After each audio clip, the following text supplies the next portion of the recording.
It always goes much better in my head, but the feelings end up wasted. So I'm sorry for breaking down when you said you got me. I'm used to being let down, but I'm hoping if I'm falling too fast, then you'll catch me. You'll catch me. So I'm sorry that you might have to see I'm not flawless. I promise that I'm facing my problems. If I'm falling too fast, will you catch me? Will you catch me before I crash?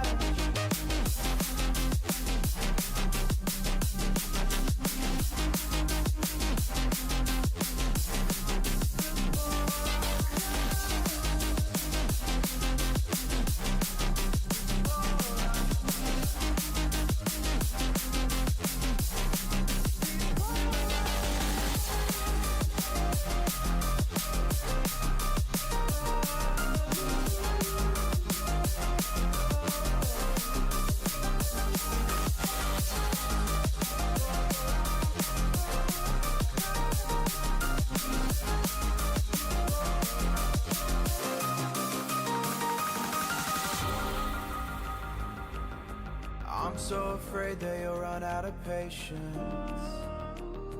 Trust me, I know how it feels to be hopelessly waiting. Sometimes I don't know if I can even change, but I'm still trying. So I'm sorry that you might have to see I'm not flawless. I promise that I'm facing my problems. If I'm falling too fast, will you catch me? Will you catch me before I crash?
Heyo!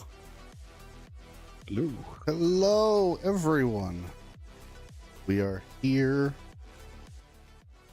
and We're near. we are near. We're not going to go with the other rhyming word for that one. We're dear.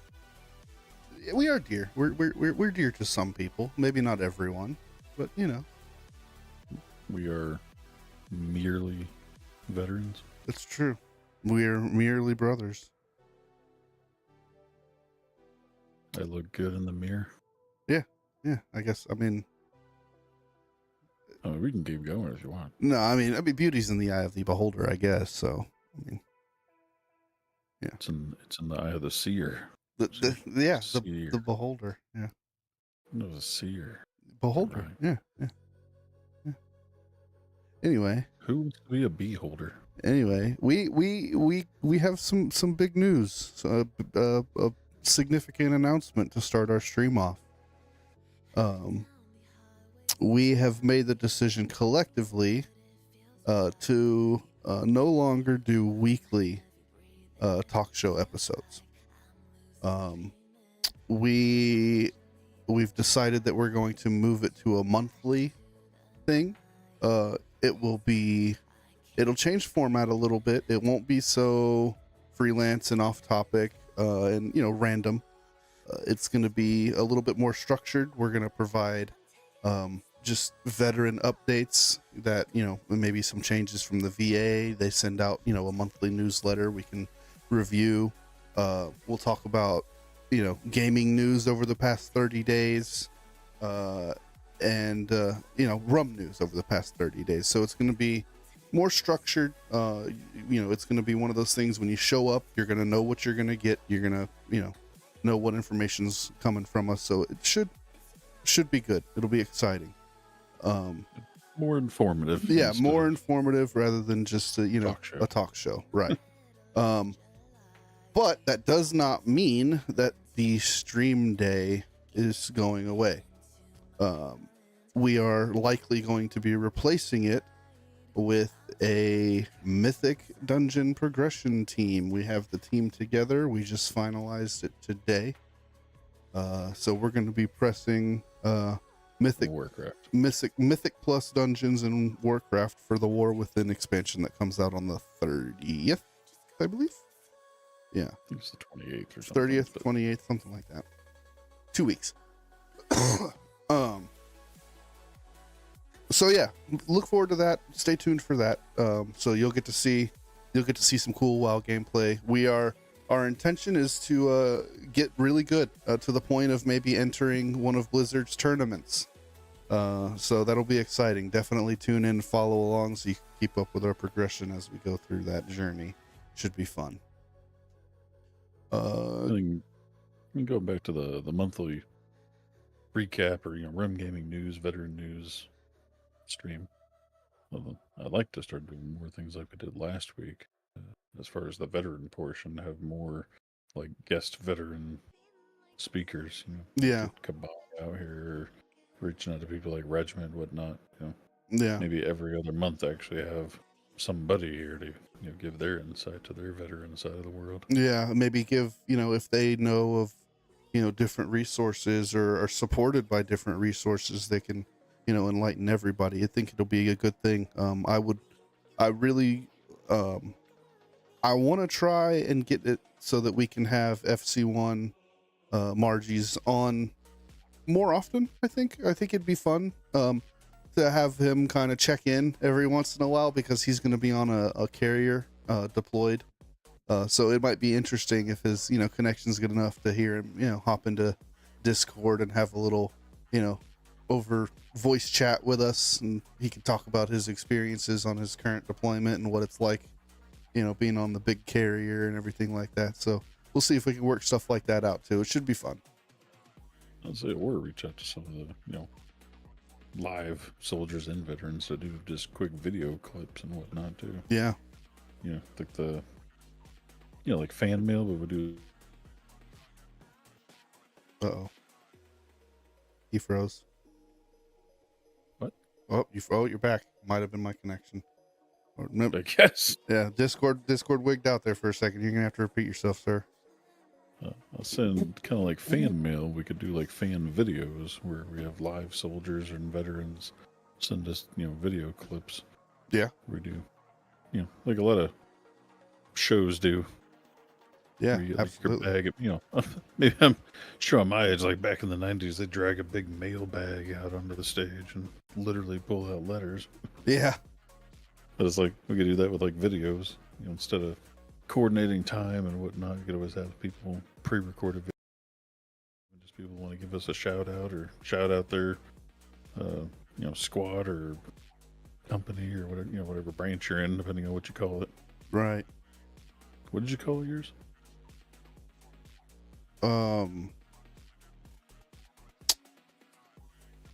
So like in the Army, you have, like if you're out in formation, you have 4 rows of squads that make up the platoon, and then you have like 4 platoons that make up the company.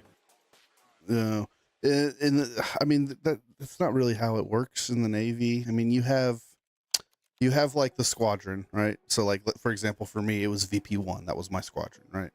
That included everyone necessary to fly and maintain these aircraft. Within that squadron, That sounds like a company. Yeah, within that squadron, we had different departments based on your job. So we had the AD department, the AE department, the AO department, the flight crew, the different platoons and Yeah. stuff. Right? Yeah. That's what I'm saying. What did you call yours? But, I mean, I just didn't give you the more description. I just gave you the title. I mean, we didn't have names for it. It was just like, yeah, go to the AD shop, or we were attached to Squadron VP1. Like Well, that. so like if you showed up for like a squadron formation, you wouldn't like split up into groups for that formation?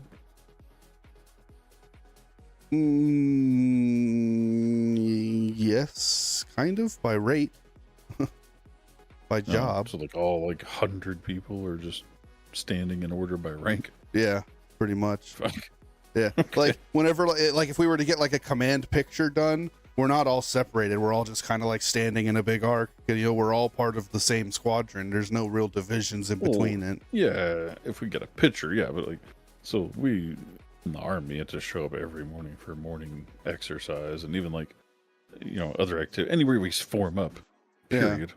Whether it's for the commander to give out news or whatever. Yeah, I mean the Navy is kind of like that. Like you would meet up with the other people in your rate in your shop who's ran by either a chief or a first class that runs like the AD shop, right? Like 81, that was our fucking leader. So every time we'd work out, we'd muster with him, we'd do our workout, and that was the guy that we answered to. He answered to the the chief above him, and then and so on up the chain. So I mean, I guess it's kind of structured like that, but we didn't ever like have a name for it, like a platoon or fucking company or nothing like that. It was just, we're on this base and we're stationed with this squadron.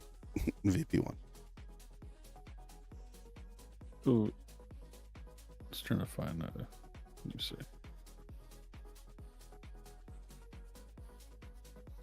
Look up.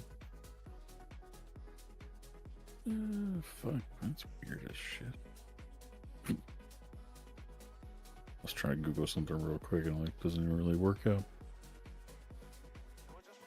So like the last unit I was in was the military police company, and a company consists typically of 4 platoons, and each platoon has about 30 people in it, and that's kind of how your chain of command works. So in that platoon, you have 4 rows of like anywhere between 5 to 8 people, depending on how big your platoon is. Mm-hmm. And the first person at the head of each of those rows is your squad leader, because those are 4 squads. And from there, we're in order by rank. Like the squad leader is typically like a sergeant or an E5. Right. And then like E4, E3, E2, E1 lined up in that squad next to him. And like, so anytime E1, E2 is late to work that morning, it's up to that E5 to go figure out where the fuck he is. And that E5 reports to the platoon sergeant, who's like an E6 that stands out in front of that platoon for a formation. And then you have 4 of those, 4 platoons, each with 4 E6s standing out in front. Mm-hmm. And then you have your E8, which is your like first sergeant in charge of the whole company, which is what makes up those 4 platoons. Yeah. So like whenever we form up, it's 4 groups of 30 with 4 single E6s standing in front of each one, and then your E8 out in front of all that.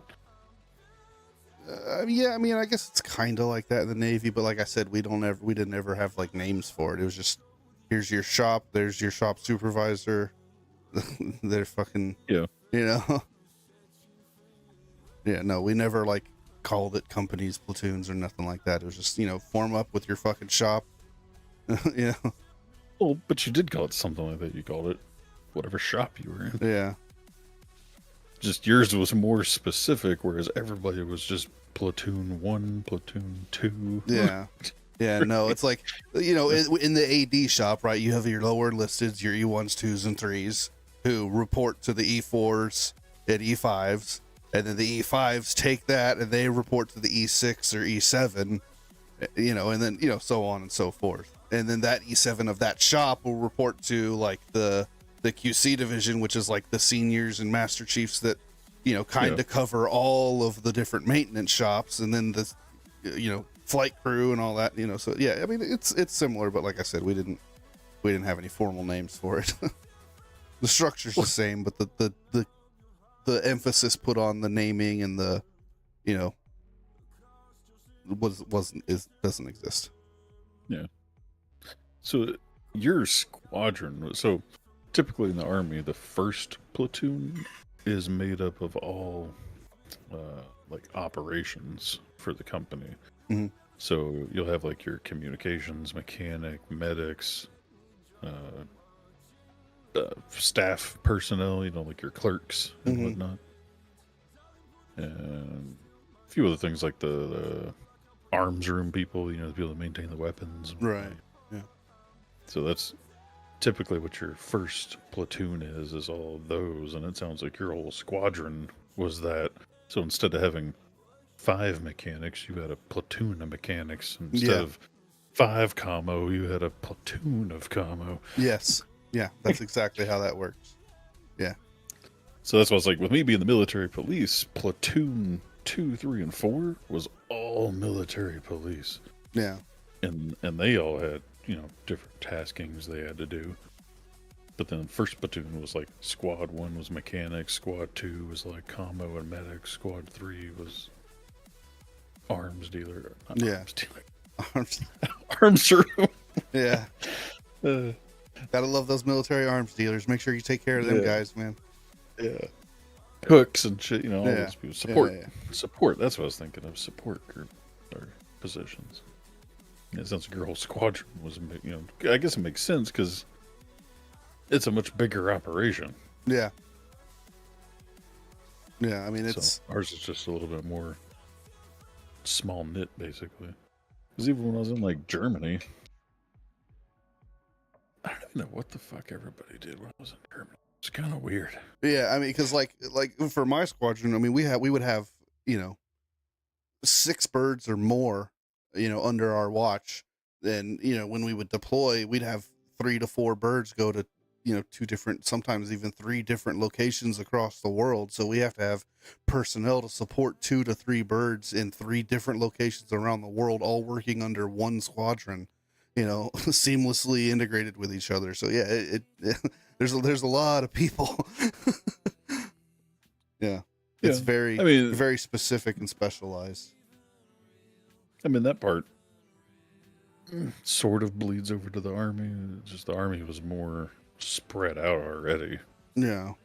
So that's where you like because company, like I said, was just 4 platoons, and then you have the battalion, which is made up of like 4 to 6 companies. Yeah. And then you have something above that I can't remember because I'm a terrible. So yeah. But it just keeps getting bigger and bigger from there, to the point where you were talking about all these. I don't know what you meant by bird. I assume you mean like a The aircraft. C-130 or something. The aircraft. P3 Orion. It's the aircraft that I worked on is decommissioned now. They don't use them anymore, but Well, they're the I'm P1s saying how you described now. it sound like 4 Humvees.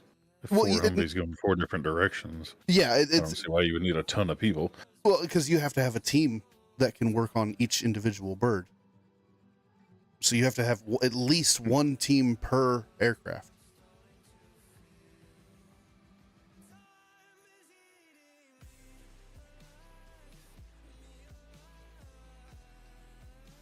I'm sorry, I'm dying over here.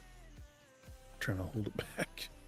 So, like, you know, if you picture it, like, each aircraft has to have one, maybe 2 mechanics, one, maybe 2 electricians, definitely 2 AOs. You're going to need the flight crew. You're going to need the survival equipment, at least 2 people to do that, which are AMEs. You'll need, you know, just, yeah, there's a lot of people for one aircraft. It's crazy. Yeah. Because you look at, like, translating to, like, the mechanic world in the Army. It's like, yeah, I had 100 vehicles, but it was just, like, 5 of us. Yeah. Maintain them all. I mean, what'll typically happen is there will be, like, you know, 3 or 4 mechanics that'll go to one location and they'll work on, you know, all 2 or 3 aircraft that are there. And then you'll have 3 or 4 that'll go to the other location and they'll work on, you know, their 3 or 4 aircraft there. Well, I know it's just crazy because, like, there's obviously a lot more work to be done on an aircraft than a Humvee or something. Yeah. Like, if I would have, like, suggested to my boss, like, all right, there's 3 trucks out in the field, we're gonna send 4 mechanics out there to work on them. He'd be like, the fuck ever? You mean you're going? Yeah. Yeah. I sent you a list because I couldn't remember any of the higher up ones because, like I said, it keeps getting bigger and bigger and bigger. But it goes a squad with 6 to 10 soldiers apiece that are, like I said, in formation style. Like, if you were to actually put these people all in formation, because they do have, like, battalion formations when you do, like, a change of command of, like, the entire base. So you'll have 4 rows of, like, 6 to 10 soldiers. It makes up 4 squads, which makes your platoon. It's like those 18 to 50 people. And then those 3 to 4 platoons making 60 to 200 makes your company. And then you have the battalion, which is 3 to 5 companies. Your brigade, which is 3 to 5 of those battalions. Right. And then the division is where it starts getting crazy. Like Fort Hood, you know, like big bases will have divisions, or even it'll be like made up of like brigades over multiple bases. Right. Yeah, I mean, so like that's kind of similar in the Navy, where like there's different fleets, right? We have like 1st through 12th fleet, and that, you know, covers a specific like area in the world. So like, you know, Southern Atlantic Ocean is 4th Fleet, the Eastern Pacific Ocean is 3rd Fleet. So, you know, if your you know, aircraft or ship operates within that area, then, you know, you're assigned to a fleet and you'll have your own like fleet admiral and your own, you know, where all of the captains would report to and things like that. So, I mean, that's kind of similar. Yeah. All made up of different squadrons with different shops in those squadrons. Yeah, it just keeps getting bigger and bigger. Yeah. Just couldn't imagine being some of those people way up there. Imagine just being in charge of like 40,000 moving troops and shit. Dude, the pressure has to be fucking insane. Like, especially in actual wartime. Holy shit, dude. I mean, even not in wartime. Shit. Yeah, it's like I can barely get fucking five people to move together through a through a convention, let alone 40,000 people across the world. Takes a lot of trust into those underneath you. Yeah. Really puts it in perspective. why why the rank, garners so much respect. It's like, just because you've got like, you're not respected just because you've got some stars on your fucking chest, dude. It's like, no, it's because what you fucking do is incredible. Yeah. Speaking of incredible things, we haven't announced our topic for today. After that announcement was to recap the last year and a half of 52 episodes. Yeah. Which is ironic. Year and a half, only 52 episodes. We missed quite a bit somehow. Yeah, So but, it's like 3 months overall. Which is only like 12 episodes, but still. Yeah. Yeah, I mean, we've talked, I mean, honestly, what haven't we talked about at this point? Like, a lot of trains, a lot of finance. Trains, finance, survival, yeah. Traveling. Yeah, a lot of travel, a lot of food too. I think we've talked food quite a bit. I mean, we've talked a lot of gaming, a lot of really fun topics, man. Out of all the topics that you can remember, which one has been your favorite?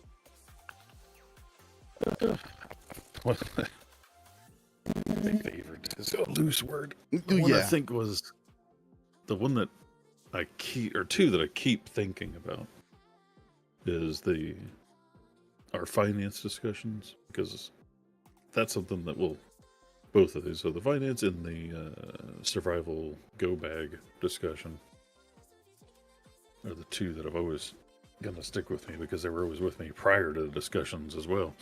But yeah, I definitely thought those were. That tries to figure out what other people are doing. Yeah, I loved. I did enjoy. I think my favorite is probably the survival go bag one. That one was a lot of fun to put together. Yeah. And then, I mean, honestly, that whole, like, black card travel series that we did was a blast too. That's the third on my list. It was fun to see all these crazy places out there. Yeah, but also a little bit Get out there disappointing. and do what I can within my budget. Yeah, it's also a little disappointing because it's like, man, the things we could do if we were rich and we're not. All these trains we're missing out on.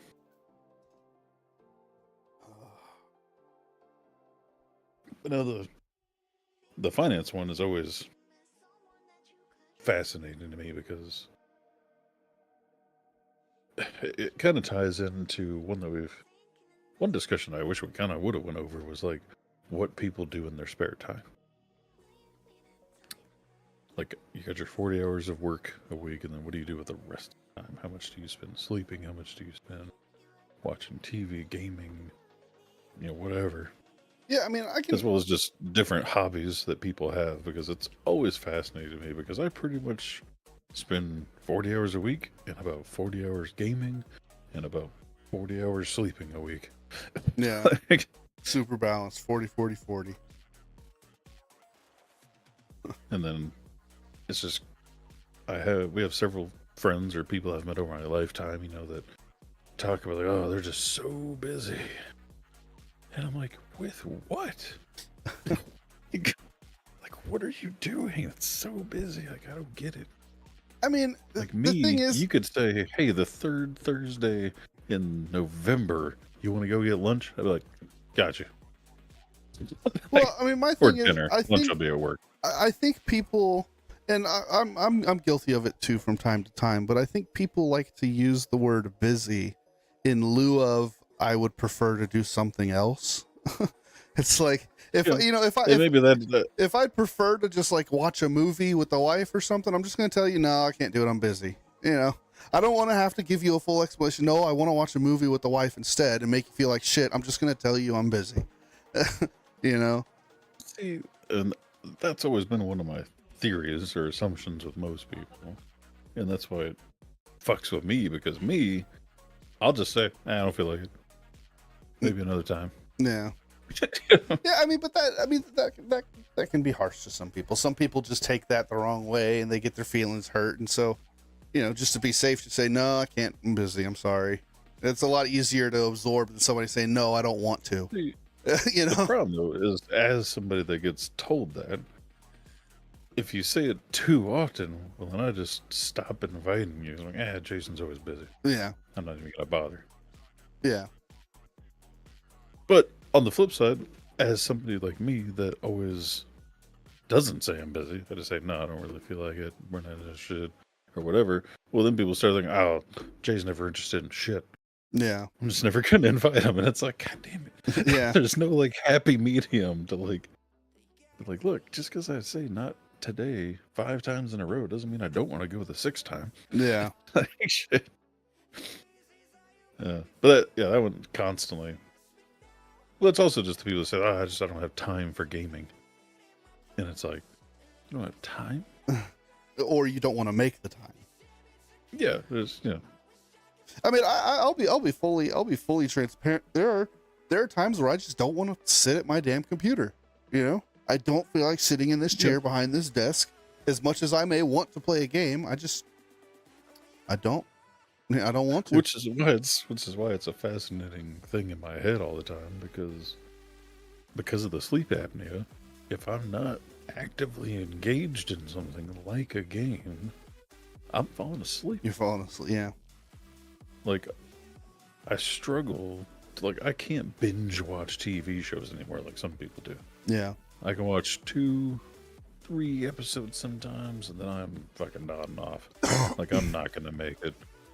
Yeah. I have to watch even when I'm like watching movies, I'll end up like sitting up on the edge of the chair or the couch towards the end of the movie, because I'll realize that I'm starting to nod off and I want to make it through the whole movie. Yeah. It's like, because of that, it's like I always just lean on gaming. Like, even though I work at this desk and I want to get the fuck away from this desk, it's like, but I also don't want to go to sleep. So yeah, I mean, I don't know. I mean, I don't have that problem. So, I mean, typically what I'm doing is I'm either,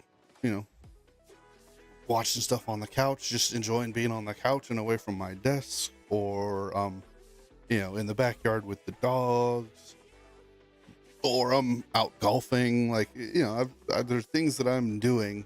Well, I'm talking on like a typical evening. Yeah. Workday evening. Like me, it's like, but I also sleep a lot less than most people. I average like 6 hours a night. Yeah. 7 days a week. So, to me, I have all this like extra time in a sense, like say compared to the wife. Yeah. She goes to bed around 9, asleep by 10, and gets up at the same time as me for work. But I stay up till midnight. Yeah. So I get 2 hours of extra time every day.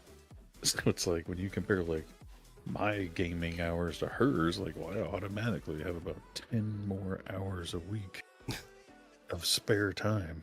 Yeah. Or more than that, I guess 14 hours if you count the weekend, 7 days a week. So I have 14 more hours of spare time because I don't sleep. Yeah. So like, and it's always funny, moving into like the gaming part of that is when people are like trying to flex how many hours they have in a game or something, and like 2 or 3 people at a get together, like, oh man, how much time have you put into 7 days? 2,000 hours. That's fucking crazy.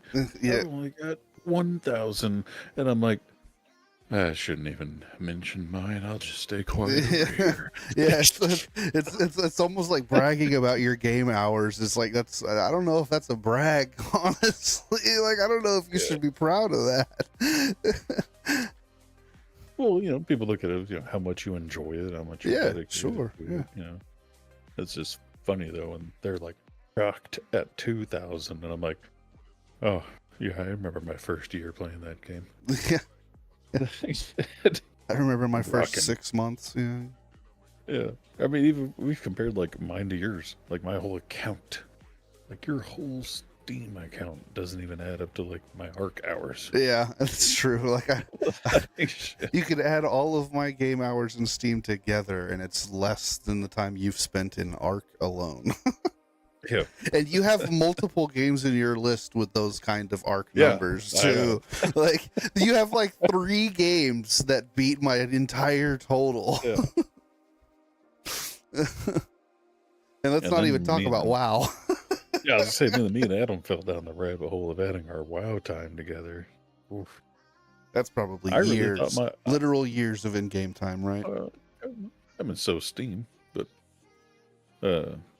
yeah, I really thought my WoW hours were gonna beat my Steam hours, but actually my Steam hours are more. I'm at like 21,000 Steam hours, and I think WoW was like 18,000. Which now that I'm about to get back into WoW, that'll probably even start out. evening Yeah. out. Yeah. Yeah. But yeah, because of, back on topic though, like it's always things like that. That's what makes me think about finances. That's what makes me think about how much you gain versus how much I gain versus how much TV you do, how much sleep you get. Like I'm always. It sounds weird saying comparing myself to other people, but I like to rationalize what I do versus my peers. You know? Right. And same thing with spending. You know, it's such a weird world when it comes to finances because you have, like we've discussed in that, was that where your ladder stops, or how did we put it? Where you're, yeah. Well, I mean, where you're, ladder. Yeah. I mean, that's how we use. That's the metaphor we use. Where's the top of your ladder? Yeah. How some people just stop at step 2 and ride it out. And like for example, I mean, speaking of that discussion, just this weekend, I ran into somebody at the Family Dollar 12, 13 years ago or so. I did a temp job at the Family Dollar to do their remodels. So I drove around to each Family Dollar in the Oklahoma area and remodeled them.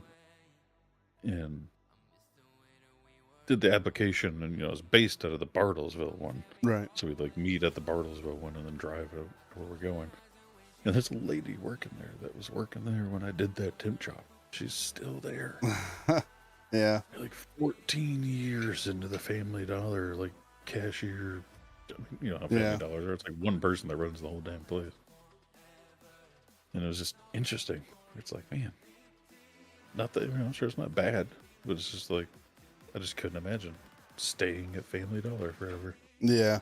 I mean, it's funny you say that because there's a Dollar General over by where we used to live.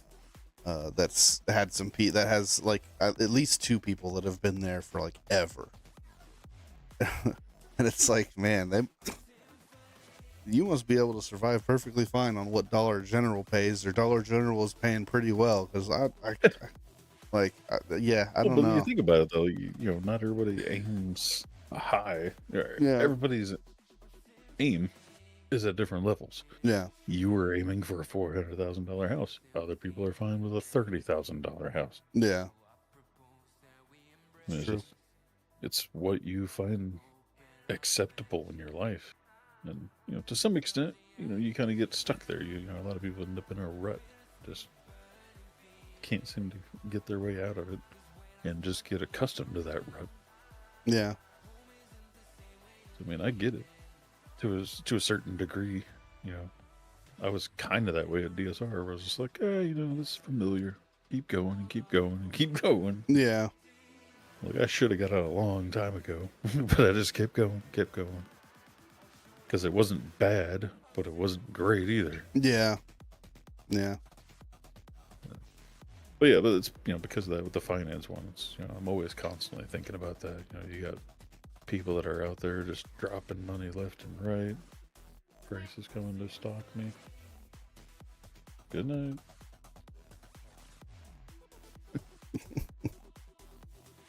Yeah, the same thing. I'm always wondering like why people spin what they spin, why people stop where they stop. It's just a constant thought going through my head. Yeah.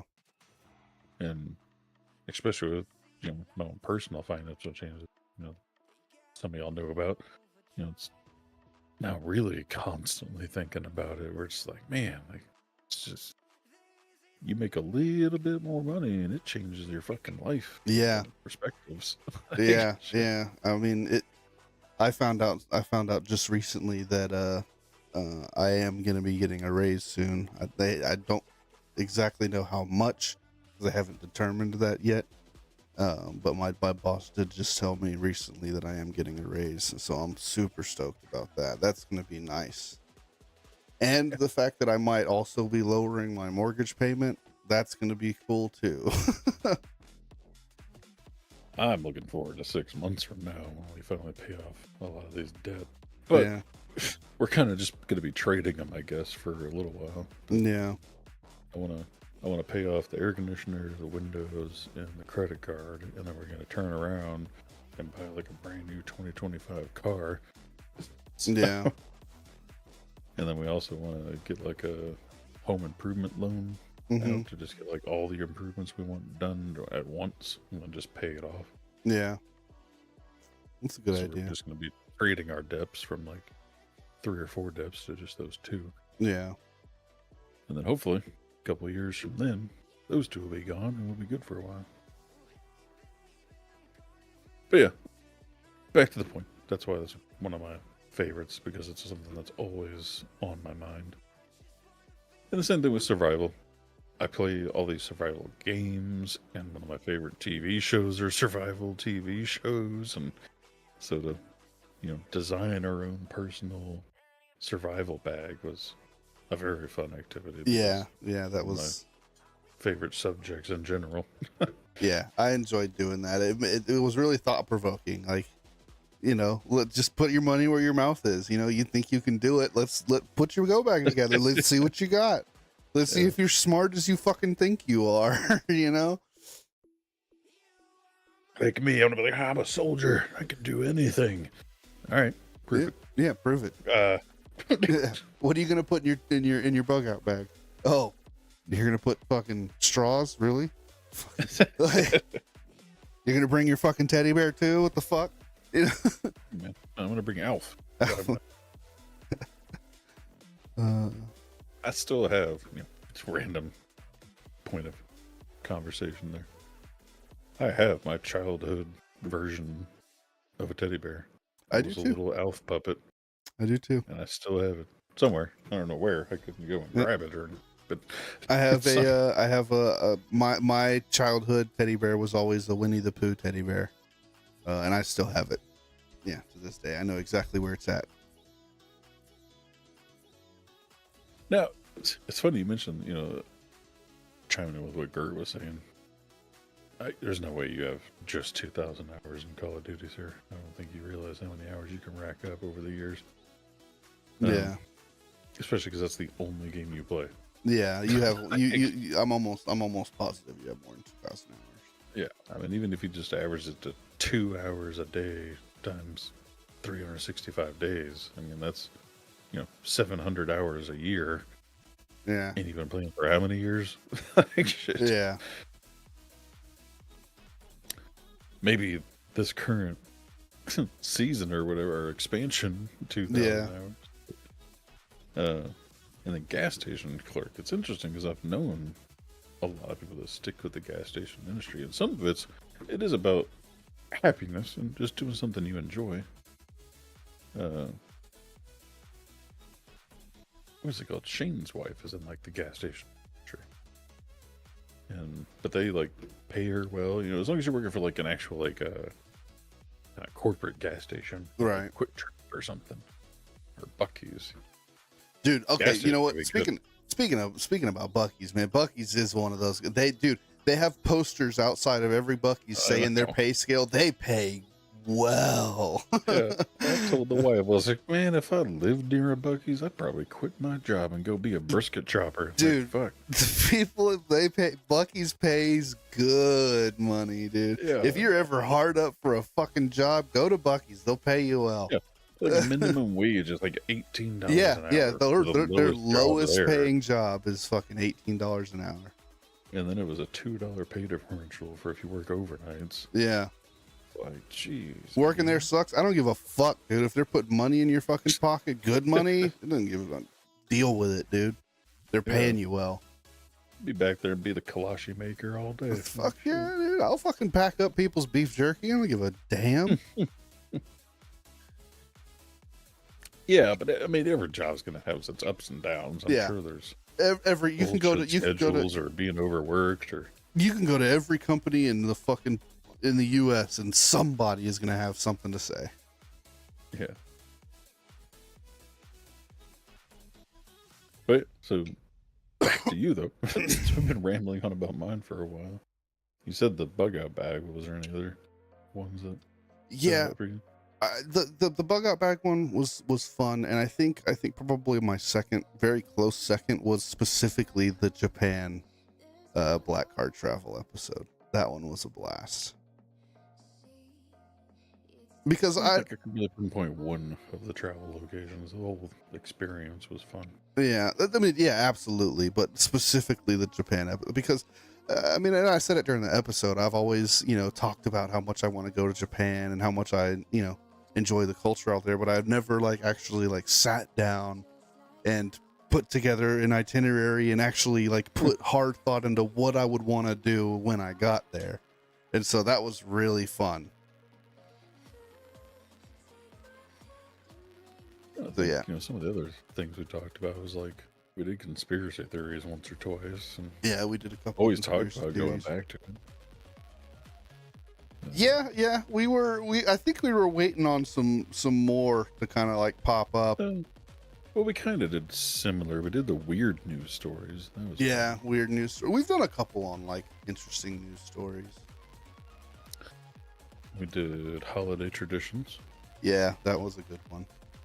It was A lot of weird stuff. Yeah, I was just saying. Yeah, You think you're versed in like all the things until you start pulling up these lists. it's like You're like, yeah. what? Half of that fucking list I had no idea about. Yeah. There were so many more traditions than I thought there were. And then the same thing with like was it like top foods each place. Oh, is known yeah, for, and yeah. stuff, and it's like, who eats this? Yeah, I've never even heard of this. What the hell? Let's see. Oh yeah. Well, and speaking of the finances, like it's still to this day, and probably 2 years or longer prior to the stream, discussing split finances versus joint finances. Yeah, It's like a monthly conversation in our household. yeah, That's because we're always like, I don't understand, but then we're like, oh, but if you did this or that, like we're constantly like we'd never change, but we still talk about it all the time. yeah. It's Well, I like, mean, if we could do this. I think the really what makes that so interesting is the fact that, I mean, both methods can work equally as well. They have equal upsides and downsides, different but equal.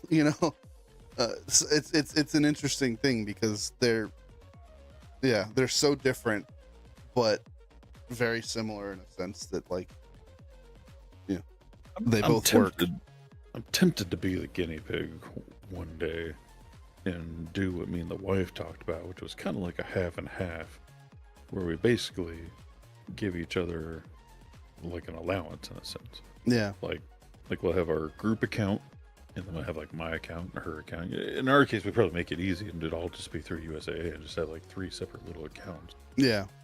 And basically just, first of the month or, out of each paycheck, or however you want to do it. But you give like each of those private accounts like $200 a month.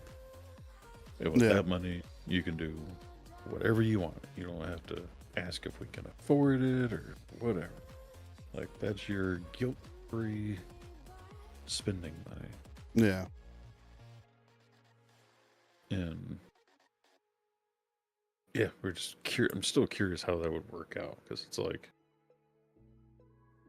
where it gets hard, especially in our situation, as we've discussed during that stream, is like there's so many things like I don't even know where I would draw the line to say whether it's an us thing or a me thing. Because you look at like the money I've donated to RUM-Gaming. Right. Like, well, that's should be my problem, right? Not our problem. Yeah. But at the same time, it's like, well, it's technically we could be supporting a non-profit that we both like to support. Yeah. So, like, it can be stretched one way or the other, so it's a lot of those decisions are hard to say, like, whose money it should come from. Yeah. So it's like, well, I strongly believe, obviously I probably believe more strongly in RUM-Gaming than the wife does. But should I spend all my spare money and then I can't afford to do shit on trips we go on? Yeah, yeah.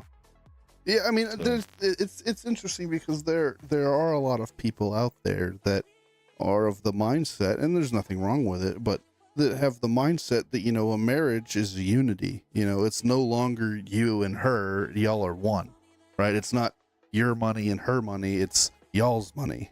You know, I mean, it's not. that's not how we looked at it. We just looked at it was just easier. Yeah, but yeah, I mean, but I mean, the point I'm making is there are people that believe that, right? Like, it's not my car or your car, it's our car. It's not my house, your house, it's our house. You know, it's not. Uh, you know, it doesn't matter how much money one person makes more than the other. It because it doesn't matter. It's not your job, it's y'all's job. You know.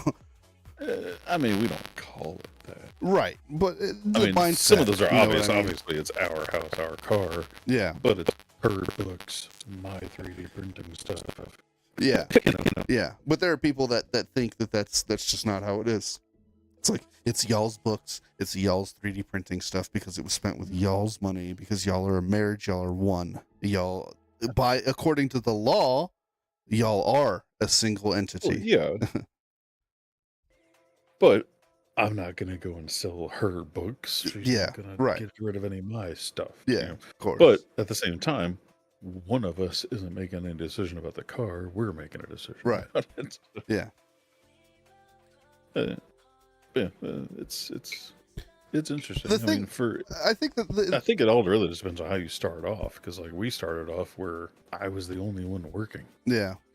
Like we got married when she was still in high school. I mean, it just made sense whenever she started working. We just put it together and kept going because that's how we'd always been doing. Yeah. But then for like y'all got together after the fact. Y'all both already had your own individual separate incomes. It made more sense to just keep doing it that way. Yeah. Yeah. So I think for the most part, it depends on how you start off. Well, but I think the decision-making process is pretty much the same no matter which way you split it. Right? It's just sometimes. I mean, because like for an example, like when it comes to like the vehicles, you know, it's not going to be, you know, I'm going to do this with my car. You know, it's like, no, well, what should we do with the car? You know, what should we do with the vehicle? With big things like that, know? yeah. With big things like your house and your car, your pets, sure. Yeah. But when it comes to like you getting new monitors for your computer, yeah, it's really just you. Yeah, it is. It's just me. If I have the money, then I buy them. As long as the bills are paid. Yeah, because it's not my bills and her bills; it's our bills. I just incidentally am the one that pays the bills. That's what I said. The real difference is simply lies in with where, just like how I said, it's her books and my, I don't know, I really don't have, you know, my Juggernaut set collection. Yeah. Like, if I want a new Juggernaut, you know, if I was in your situation, I would have to buy it with my money. If she wanted a book, she'd buy it with her money. Yeah. But with our combined money, now I just look at it like, well, should I buy it? You know, because I told her we can't afford a book last week. So obviously I can't go and buy a fucking Juggernaut doll this week. Yeah, of course. So ours works out because we have one person primarily in charge of it, and I'm pretty fair and even with it. Yeah. And in my opinion, that's pretty much the only reason it works, because if you had one person that was just too controlling, then it's never going to. Yeah. Or one person that just wasn't fair and said, well, I can buy this and you can't because I said so. Yeah. Well, then, because I make more, because I pay the fucking bills or whatever. Yeah. And we've never looked at, oh, I make X amount more per paycheck, so I should be able to buy this. Right. That's where the we comes in. I look at it as this is our money. This is what we can afford. I do most of the planning as far as like, you know, trips, and I try and I keep a lot of like short, medium, and long-term goals in my head of like when I think we're going to need new tires or a new car entirely.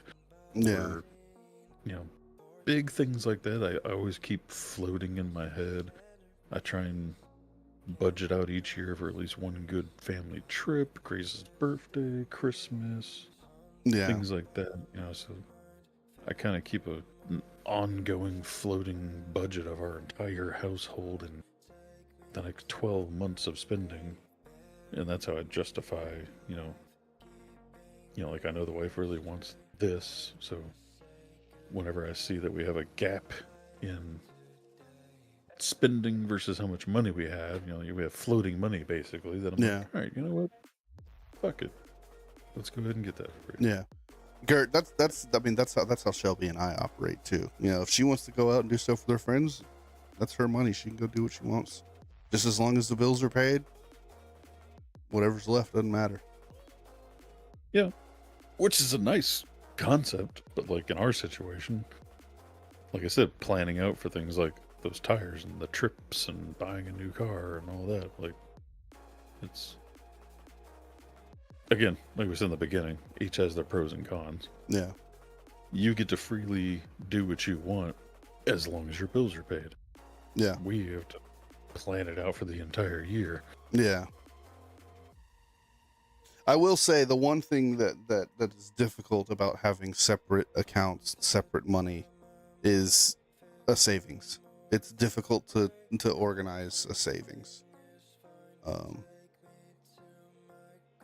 Which is why I said earlier that I feel like somewhere in the middle would be better. It would. I also am kind of tempted to guinea pig that as well, just to see what happens.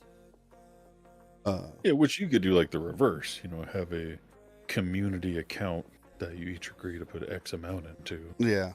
That covers bills plus a little bit extra to go towards group trips or savings or whatever.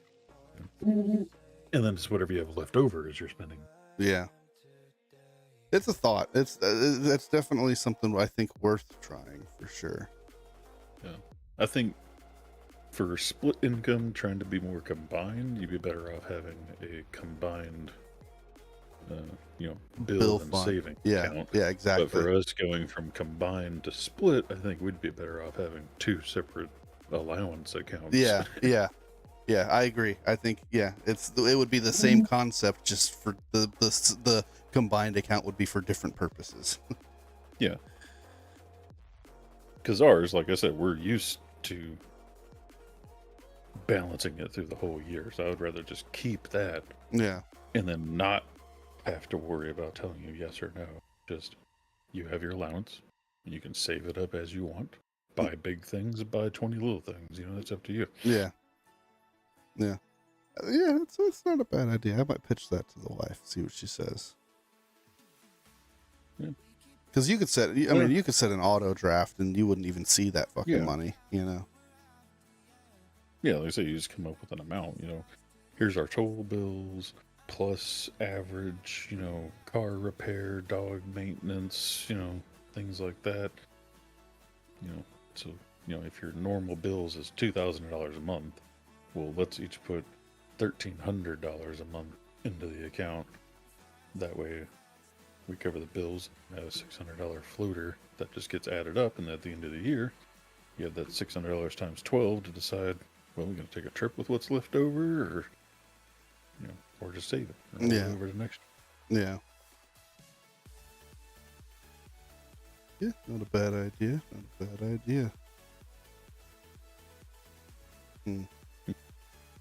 52 episodes. All right, just catching up on Gert's messages. I'd really love to talk to you more about the savings thing. I don't quite. So do you have like an allotment for the savings account and you maintain control of that? Is that what that is?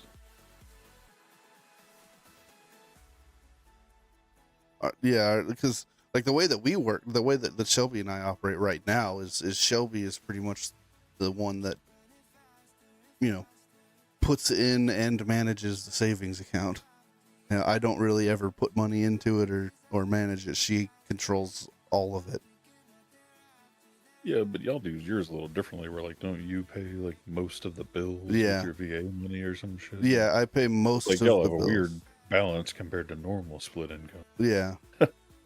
Yeah.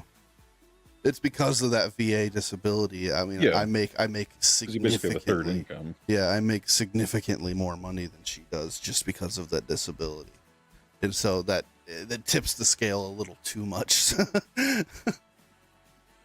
You know, it would have been another fun episode to go back to. Was episode 24. We discussed what would your cush annual income be and why. And after having that whole Black Card series, it kind of makes me reassess some of that. We're like, you know what? I don't know. Like maybe a little more. I think I have a number, a comfortable number for me, for the lifestyle that I would be comfortable with living day to day. I think I have a good number for that. I think my number has changed. But we weren't talking about comfortable. We were talking about cush, living like above your means in a sense. Well, I mean, yeah, my comfort is definitely above my means, but So above your needs. yes. I feel like I'd like to be able to take like one of those nice annual train rides or something a year or something, or do one of those Black Card trips a year. Be about the only thing I'd want to add on to it. Take that whole list we did and do one of them a year. Alright, what did Kurt say? I get cash at times and stash that also. Yeah. But I mean, Okay. But does there like a set amount that she gives you every month to go into that? Or does she just like throw you money when she can? Yeah, or is it just a random amount from time to time?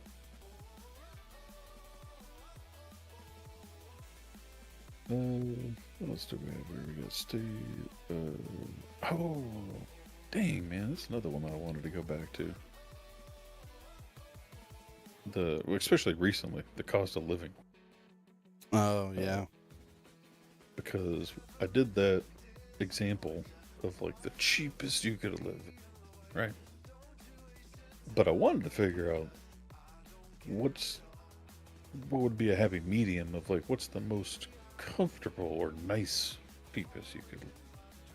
Because with Grace, getting older and stuff, I started thinking about it more. My nephew, who's 18, and for a little bit he was living in that camper situation, which I told you about, which I didn't know about till after that stream. Yeah. And dude, that camper life seems better than the goddamn shitty house I found. Yeah. But also, I was basing that off of like getting like a $10 an hour job or something. But in reality, things like Buc-ee's or even just here in town, DSR will take anybody off the street, teach you how to do the job, and the starting pay is like $17 an hour. Yeah. And that's a good stepping point into an industry too. Yeah, exactly. You get something on your resume, and they'll take anybody as long as you know how to use a computer and use a phone. Yeah. So like that kind of, I kind of wanted to like recircle back to that because I was just curious, like how good of a life could you live as a single adult making $17 an hour? Like, It depends on where you're at. well, I meant here. Yeah. Because that's where that first example was here. Yeah. Here would be a much different answer than yours. I guarantee you you'd be living a lot less on 17 an hour here than you would be up there. Maybe not with the camper situation. Well, I mean, here's the thing, right? Let's just say 17 because that's what you said, for example. In Bartlesville, you might be able to afford an apartment with that. In Houston, yeah, you're getting a camper. Well, I mean, there's some shitty places to get housing there too. Yeah. But you're trying to find the nicest way to live with that kind of money. So it's like, if you want the nicest way outside of a shitty apartment, a camper. Whereas in Bartlesville, you might actually be able to get a pretty decent apartment. I don't know, man. It's getting pretty fucking pricey up here too. Is it? Average is like $1,300. The average here is $2,000 for a single bedroom apartment. The average is $2,000. Well, in the ghetto though. Again, We're trying to live the nicest we can at $17 an hour. I mean, just saying, Nobody wants I to lived live in in the a ghetto. fucking It was shitty fine. ghetto apartment if you can. Hey, I did. Right? I didn't think that apartment was all that ghetto. That was straight ghetto. My goddamn car got stolen from the goddamn street. Yeah, $17 an hour gets a half shit apartment and a Corolla. That's right. Get you a little fucking camper van, dude, for $17 an hour. You've got transportation to work and a place to live.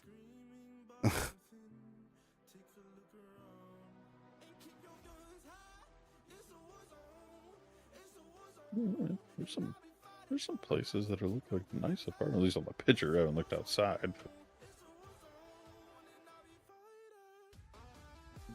There. There's a couple out there. You might not be too picky about where you're going to be, but... Are you looking in Houston? Well, it is Houston as a whole. Where the fuck is Katie? I can't find it. West. Well, yeah. Zoom in or something? Just look for 99. Oh, wow.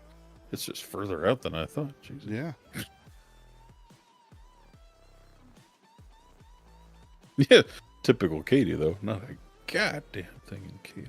Yep. Entire greater Katy area. Not shit. But you can get over to Memorial. There's some places. I mean, they're not terrible.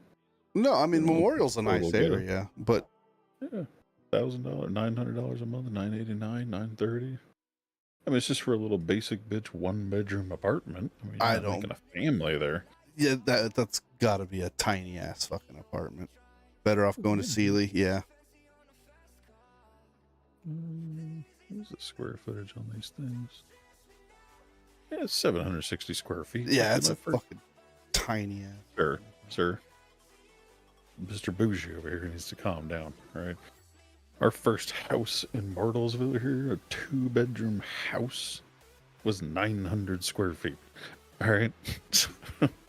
760 by yourself is plenty of space. That's probably with fucking perfect credit, too. If you have even a slightest dip in your credit, it's that price is not $900. I guarantee it. And not only that, they probably won't. You probably don't make enough money to be approved to live there, because you have to make at least 3 times the monthly rent. Maybe in some places. Yeah, but there's still quite a few. I mean, in the whole greater Houston area, there's 1,300 rentals available for less than $1,000 a month. Yeah. But then it's a matter of finding a job near that, so you're not paying $200 a week in gas and etc. That's why you just go live right next to that Buc-ee's and call it a day. Or you just buy a little camper van. You can sleep in their fucking parking lot and work. Yeah, right? Shit. That's what I'm saying, man. You living the dream, man. Living in your camper, parked in the Buc-ee's parking lot. You can eat there too. Buy an old decommissioned school bus, rip the fucking seats out, and slowly build it into a little fucking camper, man. That's what I'd do if I was single, making fucking $17, $18 an hour. Yeah. But anyway, yeah. Like I said, the point of that was because of Grace, getting older, made me. We were talking about the whole at what point do you quote unquote kick them out? It's like, I don't want to go and make you struggle, but I don't want you to live with me forever either. So yeah, it's like made me wonder, it made me wonder, what are the options? I looked up the cheapest way to live, but there's obviously, like I said, DSR $17 an hour. As soon as you graduate high school. Let's see. I'm going down the list here, though. We did the cost of living between Texas, Oklahoma, and Alaska. That was not as different as I thought it was going to be. Yeah. But the cost of living between the 80s and 2003, though, we talked with Scribner about that one. That shit blew my mind. Yeah, that was just almost sickening to look at, The fact that our government can just keep ignoring it. Yeah, yeah. Like, it just doesn't get any better. It just, as a matter of fact, it's getting progressively worse. Like, Yeah, I saw a TikTok. You know, any kind of political bashings or statements or whatever, you always have to take with a grain of salt. yeah, I always do. But it was still an interesting clip of like, since Biden took over or something, like this has increased this much, this has increased this much, and this much, and this much. But then like Biden like quoted, like, oh no, we're in a better state than we've ever been. It's like no, we're not. Granted, again, with a grain of salt, you're also not telling me, well, how much was it increased when Trump was in office? How much did it increase when Obama was in office? I don't know if these are normal increases or not. But yeah. Yeah, it could have been increasing like that over the past 30 years, Yeah, but you're just telling me right now, like, oh God. Yeah. Dang, our first 14 episodes, I apparently didn't go through and break down what we talked about. Ruh-roh. Or did I? So, no, because I was just starting. Well, I think a lot of those was the whole go bag stuff. But, like 1 through like 14 just has like, welcome to our stream, blah, blah, blah. Yeah, 15 was the zombie survival bug out bag. Yeah. We talked more about it as a continuation. Yeah, we did what, two or 3 episodes on that, I think. Okay, I think there was more. Because we kept adding and we were looking at other people's. Yeah, I think we did 3 different episodes for that. Crazy. Let's see. What else did we do? The cushion gun. Oh, the major life decisions. Yeah. Marriage, kids, major life, like when to buy a house, all the crazy things that like you never really get prepared for. Yeah. Which, again, chiming with the whole like kid growing up, I had kind of an epiphany recently, where I was like, it's kind of crazy that like you spend the first like 15 to 16 years of your kid's life just treating them like a kid. Just make sure they're not assholes, basically. Yeah. You let them have a good time, experience life, do things, get in trouble, whatever. But then those last like 16 to 18, they're like 2 years to all of a sudden teach you how to be an adult. Yeah. 16 years, like, oh, you're just a kid, like, oh, shit, you're gonna be an adult in 2 years. Hey, you need to know this and this and this and this. Like, fuck. You start really thinking, like, how can I prepare her to not make the same stupid mistakes I did? And it's like, start earlier. There's a certain amount of retention and understanding. I just meant, things like, I don't know, these major life decisions, like when do you get married, when do you have kids, when do you buy a house, when do you move out, when do you Yeah. Things like that, where it's like, and again, thinking back to like when we were kids, you can tell us all you want, but we're like, man, I'm just gonna go live my life, Dad. Hey.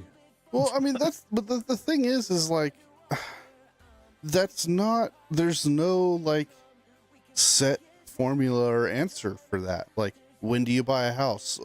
When you're 32 and a half, exact. No, that doesn't exist. It's like, it's all unique to your individual situation. You cannot answer that question for anyone else but yourself. Yeah, but you can give suggestions and Sure. advice. Sure. Because to me, I wish I would have started buying a lot sooner. Yeah. Because renting is literally just giving somebody else money. Yeah. Whereas buying is mostly giving yourself money. Yep. So it's like, even if you gotta get some shitty fucking house, fuck it. Yeah. Like, at least that money's going to you. Yep. Or even if you gotta pay a little bit more or whatever, like. Yeah. Like I said, my advice to that would be the sooner the better. Don't wait until you're super cushy money. Oh, fuck that shit. Make it happen. Because otherwise you're just setting money on fire. Yeah. Literally. Yeah. Yeah, I It's, agree. advice like that, like nobody ever talked to me about that kind of stuff. I mean, hell, my mom didn't buy her first house until, well, I guess technically her boyfriend bought a house when we lived in Edna. But that was technically him buying a house. But again, nobody ever talked to me about it. Nobody ever gave me any advice about it or anything. Right. Or if they did, it wasn't anything I listened to. Obviously. Because, like, yeah, when I first moved back to Houston, I was just like, yeah, I'm going to go find an apartment. I was just trying to think of cheap, basically. Yeah. I mean, Not renting long term. to piggyback off of what Garrett said, yeah, I mean, renting does have its benefits. I don't think, I really don't think having a landlord to cover repairs is worth missing out on the investment of owning a house. Yeah, because it's about the long term goal. Yeah. Because once that house is paid off, then you're paying like $1,000 a year in taxes, and that's it. Yeah. Yeah, but again, it's the long term goal. Your overhead's covered, but if you could just suck it up and pay your own overhead, well, once the house is paid off, then you're just so much better off. Yeah. Because that rent, you could pay that rent for the rest of your life. You would pay well over the cost of an entire house, Plus the overhead, plus and repairs, yeah, and plus everything. yeah, everything, than you would just by buying a house and sucking it up. Especially if you're a veteran. Especially if you're a veteran. Well, and also, I mean, right now it's a little different because the market's shitty. Yeah. But when we first moved in, we were paying less to own a house than we were renting. Yeah. I reduced my monthly rent by like $200 a month. Yeah. And even now, I'm only paying like $900, whereas if you were to go buy this house right now, it'd literally be double. Yeah. My house is worth double from when I moved in. You'd be paying $1,800 a month to live here. So again, like that's where I've almost made out. And the same thing with renting. Because the average rent is increasing, your landlords want to keep raising that rent. Yep. Because they want to keep up with the market and make as much money as they can. Yep. So it's like, yeah, I'm paying $900 a month and I got to pay my own overhead, but I'm only paying $900 a month. Yeah. And when that's over, it's done. I don't have to keep paying that $900 a month. Once I've paid it off, that $900 is, back to me. Whereas if you were renting, that's just still going into some other guy's fucking pocket. Yeah. But I agree, because that was kind of my same mindset in the beginning, where it's like, well, I don't want to pay for repairs. I mean, it's definitely. But now that I have paid for repairs, it's like, yeah, you go and get a personal loan or whatever, and then you pay off that loan. I mean,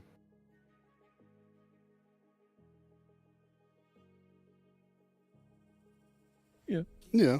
I mean, again, they each have their ups and downs, but you'll end up in the long run paying way less and having more money and saving if you were buying a home. Yeah.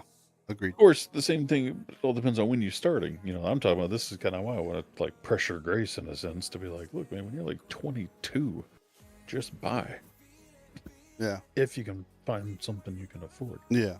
If you can afford it, it's always better to buy it if you can afford it. Obviously, if you can't afford it, if you don't make enough money to be able to handle an unexpected cost, then you probably shouldn't buy a house.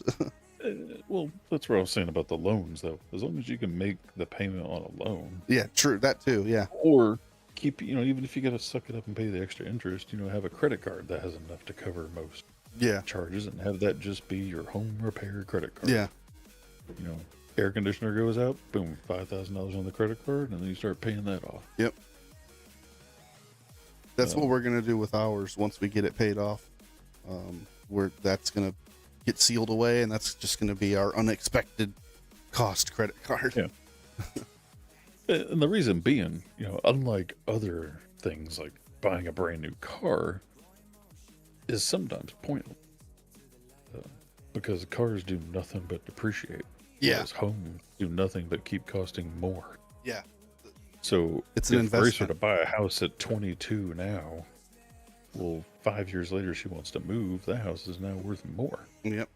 It's And it's an investment. It's Yes. not just like up buying something. You're making an investment. yeah, I mean, over time you'll make money one way or another, either when you sell it and move, or when you finally pay it off. Yep. And then even then, if you sell it and move once it's paid off, You make even fine. more money. Yeah. Yeah.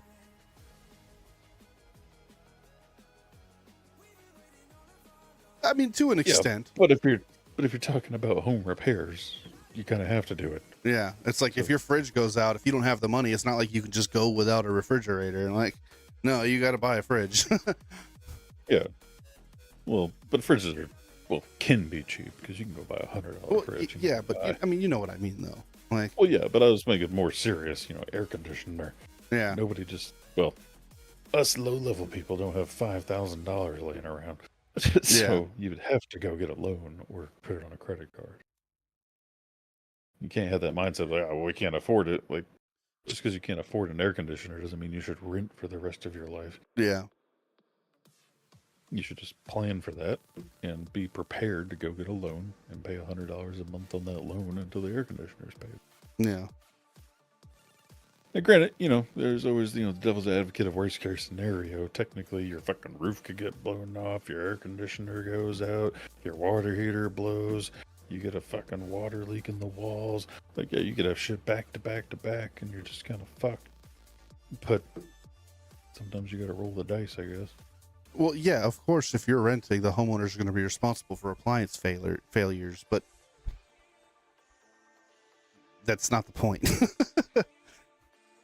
That's the point. The point is, if you pay for it yourself, you're still going to end up saving money than you would be renting and having the homeowner replace it for you. Yeah, homeowner buys $1,000 fridge, but you paid $2,000 more this year in rent than you would have on the home loan. Yeah. So you would have been able to cover the cost of that fridge on your own, in a sense, because you technically already paid him $2,000 more this year for rent than it would be for your home loan. Yeah.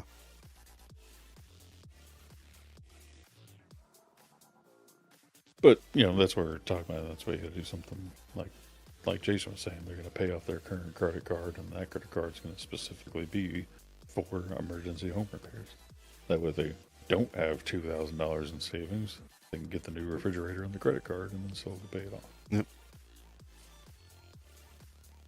Because, like, for me, like I was saying, the average rent in this town is like $1,300, $1,400 for my size house. So, I would be paying $500 more a month in rent if I were to be renting. Yeah. So, I mean, what is that? Like $6,000 Yeah. a year? Yeah. Right about. I'd be paying $6,000 more a year to rent. So, what sounds more reasonable? Having that $6,000 and have to pay my own repairs out of it, or giving that $6,000 to a stranger? Yeah. But there is also the chance that you have that $6,000, and guess what? You didn't have to do any repairs. Look at that extra money in you your just fucking had pocket. $6,000 extra. Yeah. So is it You can't budget. I mean, you say budgeting, but you cannot budget for an emergency. You just can't do it. so you have to be prepared to get a loan or Yeah, have an yeah. emergency credit card. You can for say that. you could be the best budgeter in the fucking planet. You could be the top accountant in the world. You cannot budget for an emergency. You cannot account for that.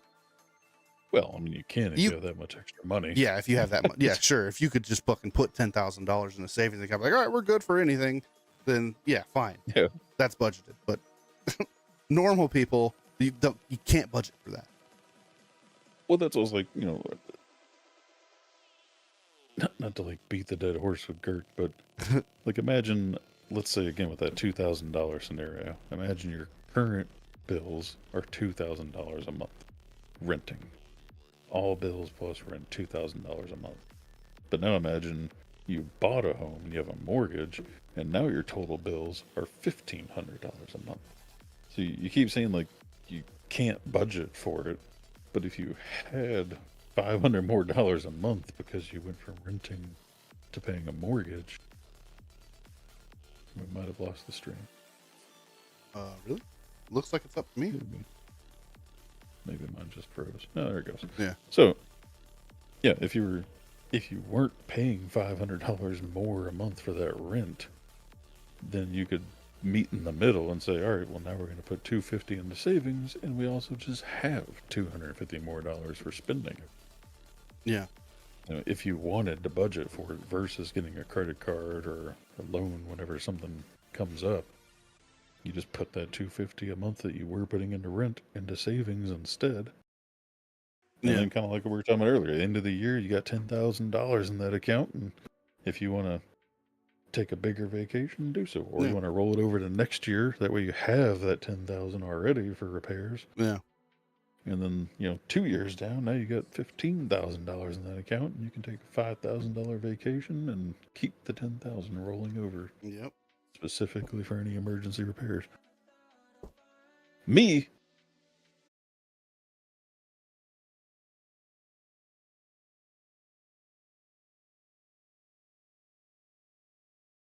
Is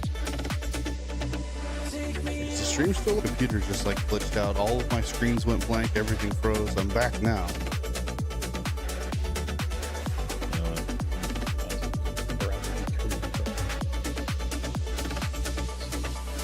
Okay, we're up. We're good. How's the audio sound? Because the mixer on Streamlabs is broken now. No.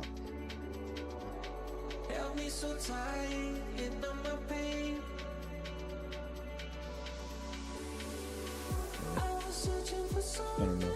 There's a stream froze. Alright, I'm gonna restart.